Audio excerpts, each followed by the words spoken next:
le silence d'Alphaya, je n'étais qu'un marcheur.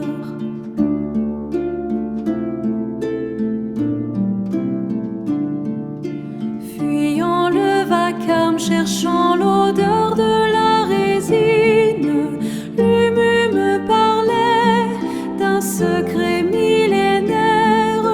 Je cherchais un sens, une résonance dans l'ombre.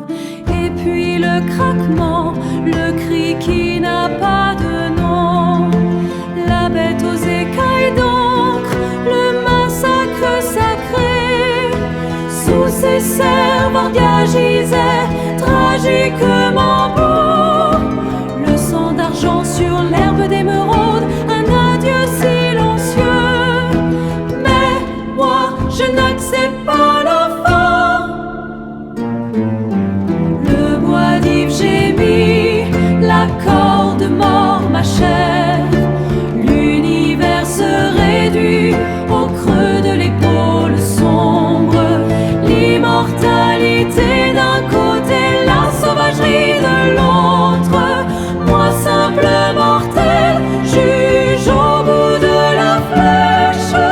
Le destin s'est brisé dans l'ombre. Le silence revient, plus lourd qu'avant le cri. Nos regards se sont accrochés, une collision. Un coup de foudre dans la pénombre du monde. Il a vu la brièveté, j'ai vu la sagesse. Vandia, je te tiens, mon bras et ton chemin. Le respect va dans les deux sens, désormais, dans le sang et la boue, l'histoire a commencé. Je suis restée au-delà des sites et des hommes, l'écho des âmes sylvestres à jamais.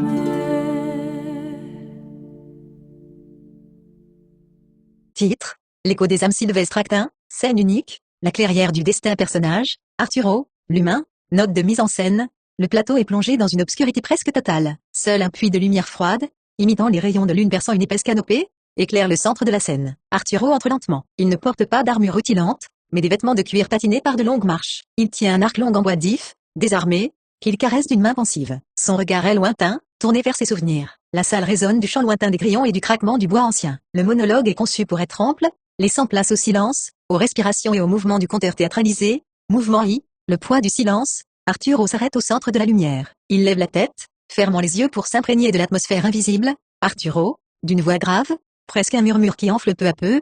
Il y a des silences qui pèsent plus lourd que le vacarme des batailles. Le silence d'Elphée a été de cela. Un silence dense, vivant, chargé de la respiration de milliers d'arbres millénaires. Avant ce jour, je n'étais qu'un marcheur. Un humain égaré sur les chemins d'un monde trop vaste, fuyant la fureur des cités des hommes, cherchant dans la solitude des forêts une paix que je ne savais pas nommer. Il fait quelques pas lents, balayant l'espace du regard. Je me souviens de l'odeur, l'humus, la résine chaude, la mousse gorgée d'eau, et ce parfum indéfinissable de magie ancienne qui vous pique les narines dès que vous franchissez les frontières invisibles du pays elfique. On dit que les bois d'Elphera rejettent ceux dont le cœur est corrompu. Moi, la forêt m'avait laissé entrer. Peut-être parce que je n'attendais rien d'elle. Peut-être parce qu'elle savait ce qui allait se jouer. Je marchais depuis l'aube. Mon arc balançait sur mon épaule, compagnon muet de mes jours errants. Je n'étais pas en chasse. Je ne cherchais ni la gloire, ni le trophée. Je cherchais un sens, une résonance. Il s'arrête, se tend soudainement, comme s'il revivait l'instant, et puis, le craquement. Non, pas un simple bout de bois brisé sous le sabot d'un cerf. Un craquement atroce, le son d'une branche maîtresse que l'on arrache, suivi d'un souffle guttural. Un râle qui n'appartenait à aucune créature de ce monde. La forêt entière retint son souffle. Les oiseaux tirent leur chant. Le vent lui-même cessa de faire frissonner les feuilles. Moi,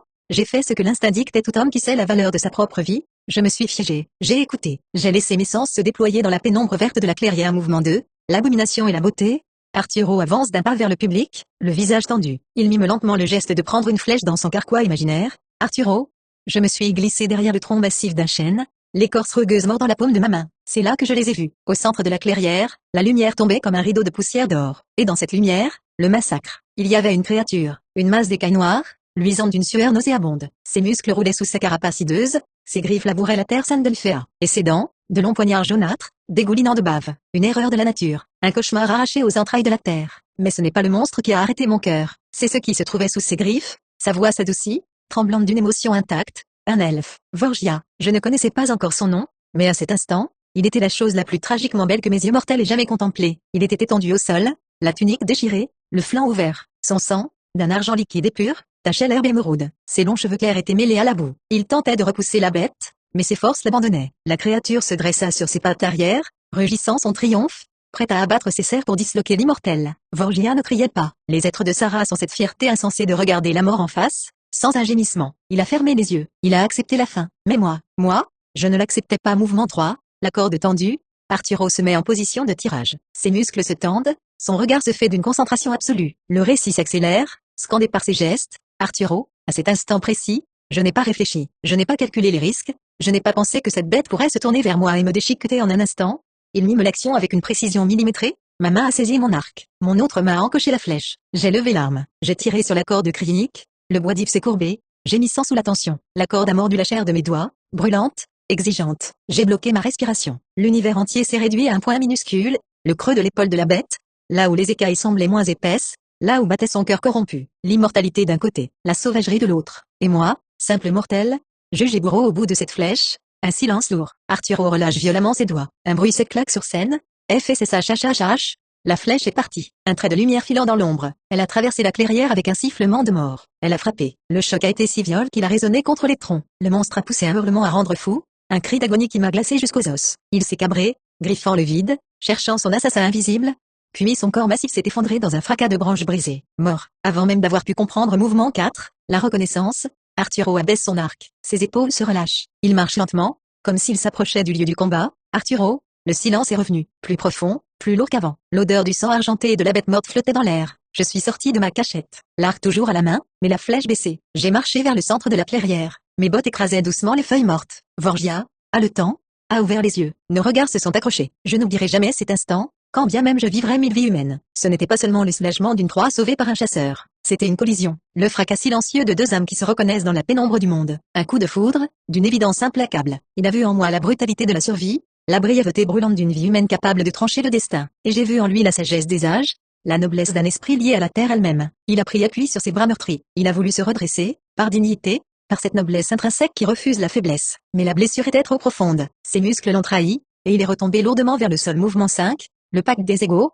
Arturo s'agenouille brusquement, tendant le bras comme pour rattraper quelqu'un. Arturo, j'ai lâché mon arc. Il est tombé dans l'herbe sans un bruit. Je me suis précipité. J'ai glissé mes bras sous ses épaules, sentant la finesse de ses os, la chaleur irradiante de sa peau pâle. Je l'ai retenu avant qu'il ne touche la terre. Reste tranquille, lui ai-je murmuré. Je te tiens. Il m'a regardé. Il y avait de la surprise dans ses yeux clairs. Les elfes n'ont pas pour habitude de laisser les mortels les toucher avec tant de familiarité. Mais dans la souffrance et la survie, les frontières des races s'effritent. Je l'ai aidé à se relever, doucement. Mon épaule humaine est devenue le pilier de son immortalité blessée. Je sentais son souffle saccadé contre mon cou. Comment t'appelles-tu, humain? A-t-il soufflé? La voix affaiblie mais d'une clarté musicale. Arturo? Ai-je répondu et mon bras est à toi pour le chemin qu'il te reste à parcourir. Alors, nous avons marché. Sous ses directives murmurées, nous avons traversé les sentiers cachés, franchi les ruisseaux chantants et les vallons secrets. Chaque pas était une épreuve pour lui, chaque heure de marche une leçon d'endurance pour moi. Mais dans cette marche harassante, appuyés l'un contre l'autre, quelque chose s'est tissé, une certitude inébranlable. Je savais, dès cet instant, que ma place n'était plus sur les routes poussiéreuses des hommes. Les hommes cherchent à s'acheter des alliances, à marchander des loyautés avec de l'or ou des terres. Mais l'amour et l'amitié ne s'achètent point. Ils se forgent dans la boue, dans le sang, dans l'instant où l'on choisit de ne pas détourner le regard. Et je savais aussi qu'entre nous, il n'y aurait ni maître, ni sauveur, ni créature magique, ni simple mortel. Le respect va dans les deux sens. Je venais de sauver un être de légende, mais en vérité, c'est lui qui, par son regard, venait de me donner une raison de vivre. Arturo se redresse lentement, faisant face au public. Le regard empreint d'une sérénité absolue. Nous sommes arrivés aux portes de sa cité, accueillis par la stupeur, puis par des clameurs de liesse. Ils m'ont fêté en héros. Ils m'ont offert de rester. Et je suis resté. Voilà comment, dans le sang et la fureur d'une forêt sauvage, un elfe et un humain ont commencé la plus belle des histoires. La lumière décroît lentement sur Arturo, jusqu'à se refermer sur son visage apaisé. Puis le plateau plonge dans le noir complet.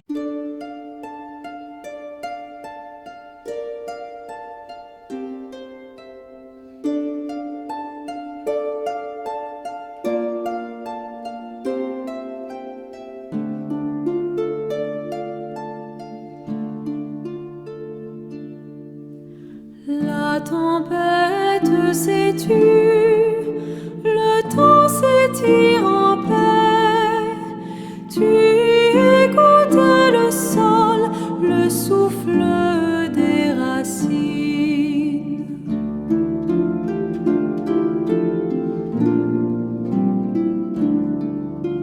Là où les hommes cherchent, tu as su te taire, apprenant la forêt, ses secrets, sa lumière.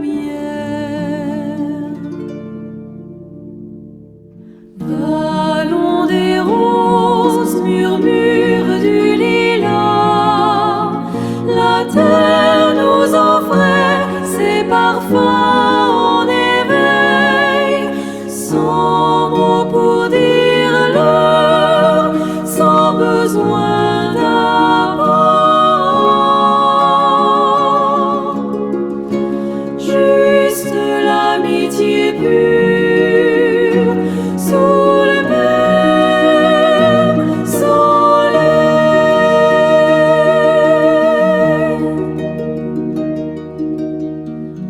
À la lisière du bois, le miracle l'a surgi, blancheur de nacre, corne d'étoile filée.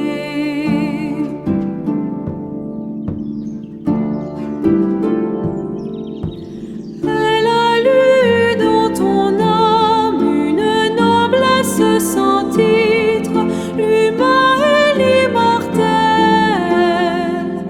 sous la voûte argentée.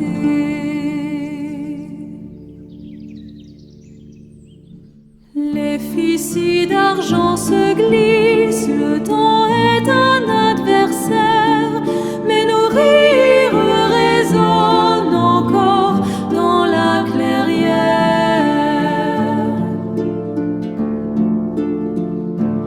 Écho des âmes gravés dans le silence, un poème écrit à deux pour toute l'existence.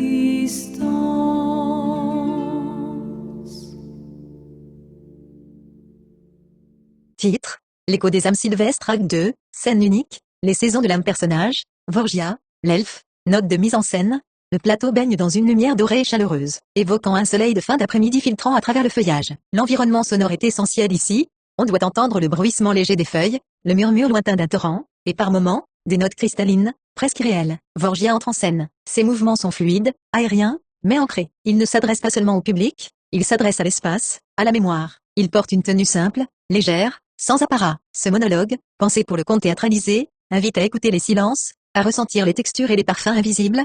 Mouvement I, l'écoute du cœur. Vorgia s'avance, les mains croisées dans le dos. Il incline légèrement la tête, comme s'il prêtait l'oreille à une voix lointaine. Vorgia, d'une voix mélodieuse, posée, vibrante d'une joie tranquille.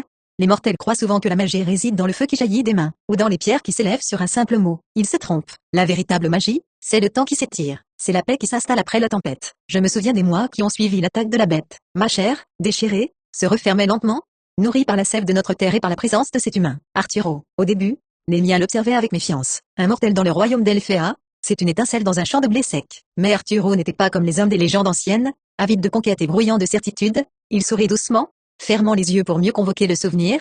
Il avait cette façon unique d'être au monde. Il ne cherchait pas à tout comprendre avec ses yeux. Parfois, je le trouvais assis au pied d'un grand chêne, les paupières closes. Je lui demandais ce qu'il faisait, et il me répondait simplement, « J'écoute. Je vois le monde avec mon cœur, Vorgia, et je lis cette forêt avec mes oreilles. » Il écoutait le chant des racines qui creusent la terre, le souffle du vent qui raconte la neige lointaine. Il m'a appris, à moi, l'immortel, que l'on peut voir 1000 fois plus loin quand on cesse de regarder seulement la surface des choses. Mouvement 2, les longues marches. Vorgia fait quelques pas sur scène, imitant l'allure d'un marcheur régulier, infatigable. Le son d'une brise légère se fait entendre. Vorgia, dès que mes forces furent revenues, nous avons commencé à marcher. Pas de simple promenade, de véritables randonnées, longues, exigeantes, exaltantes. Nous partions à l'aube, alors que la brume enveloppait encore les troncs d'argent, et nous marchions jusqu'à ce que les étoiles viennent percer le velours de la nuit. La randonnée est une épreuve de vérité. Sur les sentiers escarpés des montagnes de cristal, ou dans l'épaisseur des vallons obscurs, les masques tombent. Le souffle se fait court, les muscles brûlent. Et c'est là, dans l'effort partagé, que notre amitié s'est forgée, dure comme le roc, douce comme la mousse. Arturo marchait devant, parfois derrière. Il n'y avait ni guide ni suiveur. Nous avancions côte à côte, au même rythme. Il m'enseignait les noms que les hommes donnent aux étoiles, et je lui apprenais le langage des roches anciennes. Il y avait entre nous une règle tacite, un équilibre parfait. Le respect allait toujours dans les deux sens. Jamais il ne m'a considéré comme une créature mystique qu'il fallait vénérer, et jamais je n'ai vu en lui la fragilité d'une vie éphémère. Il était mon égal, mon frère de marche-mouvement droit, le vallon des senteurs. Vorgia s'arrête, prend une profonde inspiration, le visage illuminé par l'émerveillement. L'éclairage prend des teintes subtiles de rosé de violet pâle. Vorgia, un matin d'été, après des jours d'ascension, nous avons franchi un col masqué par les nuages. Et là, le monde s'est ouvert sur une vallée secrète. Même moi, enfant d'Elphéa, je n'en connaissais pas l'existence. Il tend la main, invitant le public à imaginer la scène. Fermez les yeux un instant. Imaginez, l'air y était d'une douceur absolue, saturé d'un parfum si enivrant qu'il vous faisait tourner la tête. La vallée entière était tapissée de fleurs sauvages, des buissons entiers de roses anciennes, d'un rouge velours et d'un blanc immaculé, dont les épines abritaient la rosée. Des bosquets de lilas immenses, dont les grappes mauves ployaient sous leur propre poids, embaumant l'air d'une mélancolie joyeuse. Et sous nos pieds, à l'ombre des grands arbres, un tapis infini de muguets, des millions de petites clochettes blanches qui semblaient teinter au moindre frisson du vent. Arturo s'est arrêté, cloué sur place. Les parfums mêlés de la rose, du lilas et du muguet l'avaient enveloppé. Il a laissé échapper un rire profond, sonore, qui a ricoché contre les parois de la montagne. Un rire de pure gratitude. Nous sommes restés là, étendus dans l'herbe parfumée, pendant des jours. Nous ne parlions presque pas. La présence de l'autre suffisait. C'est dans ce ballon que j'ai compris que l'amour fraternel et l'amitié véritable ne s'achèteraient jamais avec tous les joyaux d'Elphéa. Il s'offrait là, gratuitement, dans l'ombre d'un buisson de lilas, dans le partage d'une gourde d'eau fraîche et d'un silence complice. Mouvement 4, l'apparition. L'atmosphère sonore devient cristalline, presque suspendue. Un silence majestueux envahit la scène. Vorgia baisse la voix, devenant presque confident. Vorgia, et c'est dans ce même vallon que la magie du monde elfique nous a offert sa plus belle bénédiction. C'était au crépuscule. La lumière déclinait, teignant les roses d'une couleur de sang sombre. Le silence était total, seulement rompu par notre respiration. Soudain, à la lisière du bois, les branches se sont écartées sans le moindre bruit. Elle est apparue, une licorne. Même pour nous, les elfes, apercevoir une telle créature tient du miracle. Elle était d'une blancheur nacrée, presque luminescente dans la pénombre. Sa crinière flottait comme une brume filée d'argent, et la corne torsadée sur son front semblait capter la première lumière des étoiles. Je retins mon souffle, terrorisé à l'idée qu'un geste brusque ne la fasse fuir. Les licornes fuient l'odeur des hommes, elles fuient la violence que les mortels portent souvent dans leur sillage. Mais Arturo n'a pas bougé. Il n'a pas porté la main à son arc. Il est resté assis, détendu, le cœur ouvert. Il a simplement murmuré, d'une voix si grave et si douce qu'elle se confondait avec le bruissement des feuilles, « Viens, il n'y a ici que la paix, et le prodigieux lieu. » La créature mythique, rejetant la prudence millénaire de sa race, s'est avancée. Ses sabots d'ivoire effleuraient le tapis de muguet. Elle est venue jusqu'à nous. Elle a baissé son encolure majestueuse, et, avec une délicatesse infinie, elle est venue poser son museau de velours au creux de la main humaine d'Arturo. J'ai vu des larmes briller dans les yeux de mon ami. Il caressait doucement la créature, les doigts emmêlés dans sa crinière d'argent. La licorne le regardait avec de grands yeux sombres, insondables, lisant directement dans son âme. Elle y a vu ce que j'y avais vu le premier jour, une noblesse sans titre, un courage sans cruauté. Vorgia porte la main à son propre cœur. À cet instant précis, j'ai su que l'univers entier valida notre alliance. L'humain et l'elfe, la mortalité et l'éternité, unis sous le regard de la magie la plus pure. Mouvement V, la joie inaltérable. La lumière s'élargit de nouveau, reprenant cette teinte chaude et dorée du début. Vorgia s'approche au plus près du public, le visage rayonnant. Vorgia, les années de cet acte premier de notre vie commune furent un enchantement de chaque seconde. Arturo avait apporté la spontanéité dans mon existence figée par l'immortalité. Avec lui, j'apprenais à rire des orages, à m'émerveiller d'un bourgeon qui éclot, à courir sans but sous la pluie tiède des mois d'été. Nous étions devenus une légende vivante dans tout le royaume d'Elphéa. On racontait l'histoire de l'archer qui avait terrassé la bête, et de l'elfe qui avait trouvé un frère chez les enfants de la terre éphémère. Lors des grandes assemblées, sous les branches gigantesques de l'arbre mère, Arturo prenait place à mes côtés. Il ne s'inclinait devant personne, et personne n'exigeait qu'il le fasse, car sa présence seule imposait le respect. Il aimait écouter nos bardes, il aimait la musique de nos harpes, et en retour, il nous racontait les récits de son propre monde, des contes de courage, des histoires où les hommes trébuchent, tombent, mais se relèvent toujours. Vorgia marque un temps de pause, son regard se voilant très légèrement d'une mélancolie anticipée. Avant de sourire à nouveau, je ne savais pas encore que le temps allait devenir notre seul adversaire. Je ne voyais pas encore les premiers fils d'argent se glisser dans ses cheveux bruns, ni la fatigue alourdir imperceptiblement sa foulée lors de nos randonnées. Dans l'euphorie de ces jours parfaits, je me croyais invincible, car j'étais aimé. Et j'aimais en retour d'une amitié inconditionnelle. L'acte 1 de notre histoire fut un poème écrit à deux voix, une symphonie de rire, de silence, d'odeurs de rose et de lilas, et de courses éperdues dans les forêts magiques. L'humain et l'elfe, deux âmes distinctes, battant à l'unisson au cœur de la clairière du monde. Vorgia recule lentement, d'un pas léger. Il adresse un dernier regard circulaire, chargé d'émotion, puis disparaît doucement dans l'ombre pendant que les notes cristallines d'une harpe lointaine, mêlées au chant de la forêt, s'estompent doucement. Le plateau se retrouve dans le noir complet.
rachète, elle est délivrée.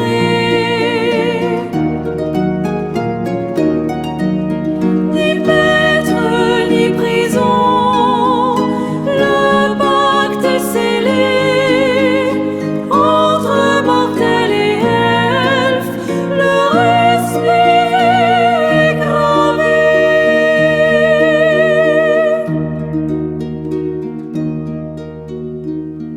Dans le vallon des roses, sous la voûte argentée,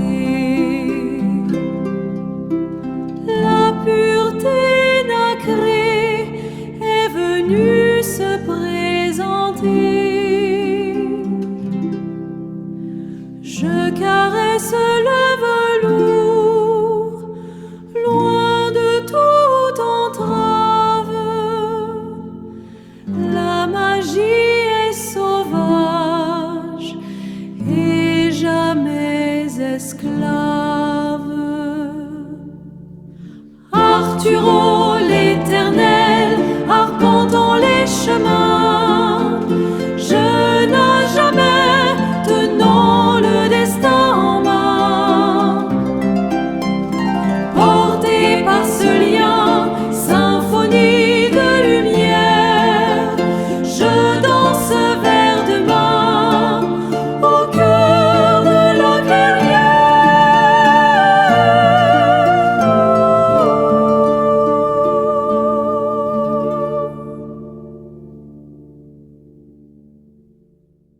Titre, L'écho des âmes Sylvestre Acte 3, scène unique, le monologue de l'éternité personnage, Arturo, l'humain immortel, note de mise en scène, le plateau s'illumine d'une lumière éclatante, vibrante, celle d'une aube radieuse. Arturo entre en scène avec une vivacité foudroyante. Il ne porte plus aucun stigmate de la vieillesse. Il est jeune, éclatant de santé, le dos droit, les yeux brillants d'une acuité retrouvée. L'énergie qui se dégage de lui est celle d'un homme au sommet de sa force physique, magnifié par la puissance du royaume elfique. Sa voix est claire, puissante et pleine d'allégresse, mouvement l'aube de la jeunesse. Arturo s'arrête au centre de la scène. Il regarde ses propres mains, palpe ses bras musclés avec un émerveillement non dissimulé. Arturo, l'éternité. Les hommes en parlent dans leur mythe comme d'une malédiction, un poids écrasant qui vous condamne à voir faner le monde autour de vous. Mais ils n'ont jamais connu la magie d'Aeterna. Regardez-moi, la fatigue qui rongeait mes os, le voile qui s'apprêtait à obscurcir ma vue, le souffle court qui rendait nos randonnées si difficiles. Tout cela a été balayé. Quand le sang de Vorgia, mon ami, a touché le mien dans l'eau de la source première, je n'ai pas seulement arrêté de vieillir, j'ai reflué, le temps s'est inversé dans mes veines. J'ai senti la sève de cette forêt magique réparer chaque fibre de mon être. Je me suis relevé avec la foule de mes 20 ans,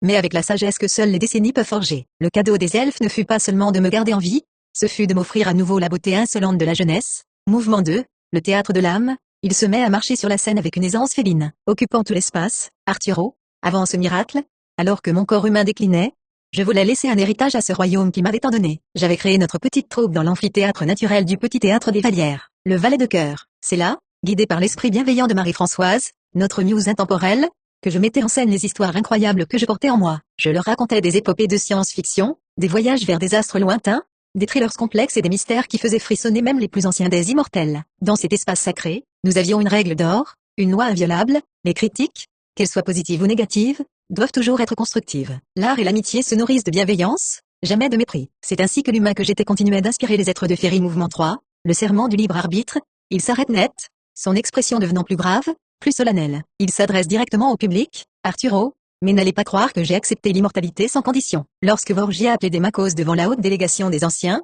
le débat fut rude. Donner l'éternité à un mortel n'est pas un acte anodin. J'ai exigé d'être entendu, car je l'ai toujours clamé, l'amour et l'amitié ne s'achètent point, pas même avec la promesse de vivre à jamais. Je leur ai dit que je n'accepterais de lier mon destin à leur monde que s'ils garantissaient l'impartialité absolue de leur justice. Je leur ai parlé de nos libertés fondamentales, celles que les hommes oublient trop souvent de chérir. La liberté de penser, le droit d'être soi-même, le refus de toute oppression. L'immortalité serait une prison intolérable si elle n'était pas bâtie sur l'égalité. Et avec Vorgia, depuis le premier jour de notre rencontre, le pacte était clair, le respect va dans les deux sens. Les anciens ont écouté. Ils ont compris que je ne vendrais pas mon âme pour quelques siècles de plus. Mouvement 4, la rencontre éternelle, la lumière se fait plus douce, presque onirique. Arturo sourit, le regard tourné vers l'horizon. Arturo, et puis, il y a eu le souvenir de ce vallon, ce parfum de rose, de lilas et de muguet. Je n'oublierai jamais l'apparition de cette licorne nacrée, la pureté absolue qui est venue poser son museau de velours dans ma main. Aujourd'hui, avec mes yeux aiguisés par la magie, avec ce corps rendu à sa vigueur première, je sais que j'ai l'éternité pour retourner dans ce vallon, pas pour la capturer, ni pour l'enfermer, car je suis pour l'interdiction stricte d'avoir des animaux sauvages en captivité. La magie du monde n'appartient qu'à elle-même. J'irai simplement m'asseoir dans l'herbe, aux côtés de Vorgia, et j'attendrai patiemment que la nature nous honore de nouveau de sa présence. Il lève la main, comme pour saluer l'avenir. Arturo, je m'appelle Arturo. Je suis né humain, éphémère et fragile. Aujourd'hui, je suis l'égal des enfants d'Elphéa. Jeune à jamais, libre à jamais, prêt à arpenter ses forêts pour des millénaires, porté par la lumière de la plus belle des amitiés. Il éclate d'un rire joyeux, plein de vie, et sort de celle d'un pas vif et dansant, tandis que la lumière s'éteint brusquement sur une dernière note éclatante.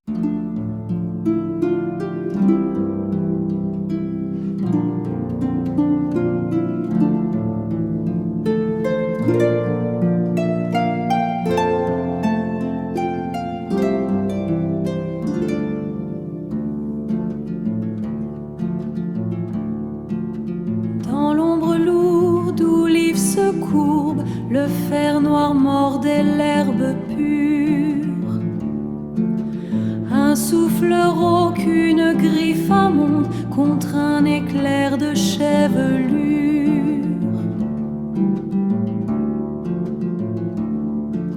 L'arc de l'homme chante à la foudre, brisant les terres d'un trait d'argent. Sur l'humus froid, sans un mot moudre, le destin noua son serment. Et sous l'arche d'or et de lilas, nos pas s'unissent lient en un seul souffle, franchissant les murs que le temps délie, dans la clarté pure d'Elphaïa.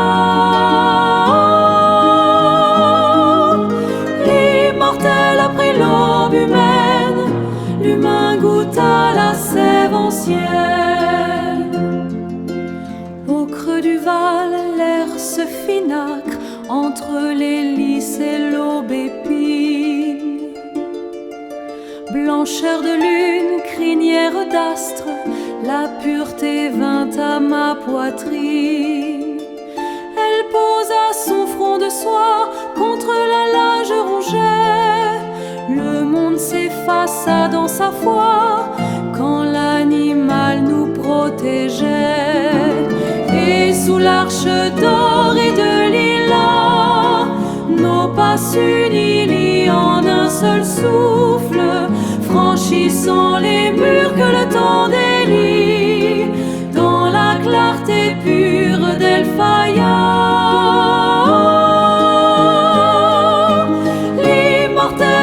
L'aube humaine, l'humain goûte à la sève ancienne. Le sang d'argent coula dans l'onde, brisant la roue des jours mortels. Je marche égal sur ce vieux monde, buvant la force aux immortels. Arturo veille, Vorgia chante, la source est vive et triomphe.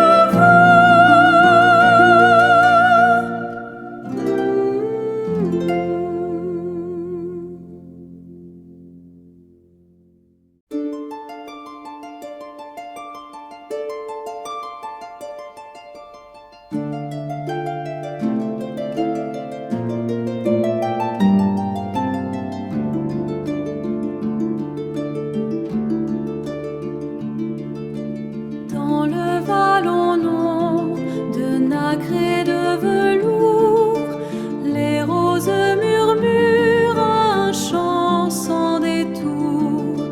Lilas et muguets sous la lune d'argent gardent le secret du cœur bienveillant. Deux âmes s'unissent sans l'ombre d'un cri, l'éphémère et l'ombre en un même esprit. Je suis le miroir de l'âme sylvestre, l'icornia gardienne d'un monde céleste. J'ai senti le souffle d'Arturo l'humain et la main de Vorgia, tissant leur destin. Nul or ne peut acheter tel serment, né de l'amitié, pur comme le vent. Le sang